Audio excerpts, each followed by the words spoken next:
और तनी चलंता में आइए तो जिंदगी में जा गोरे रोए जा जिंदगी में जा जिंदगी में जा गोरे रोए जा ताया बना जनुआ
पुरस्कार हमारे गार्जियन लोगों की तरफ से आया है और हथिया नरेश माननीय राम अवतार चाचा जी की तरफ से बहुत सारा पुरस्कार।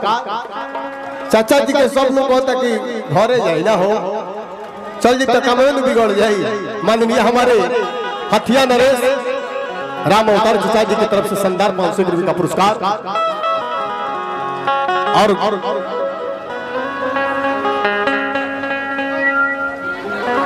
चले बहुत सारा पुरस्कार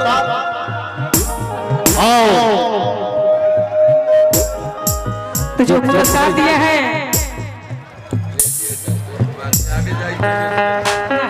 तो जो पुरस्कार दिए हमारे रोहित बाबा और जो पुरस्कार दिया मैं भी उनको नमस्कार करती हूँ, शुक्रिया अदा करती हूँ। और जो इनका फरमाइश है, क्या फरमाइश है? मुझे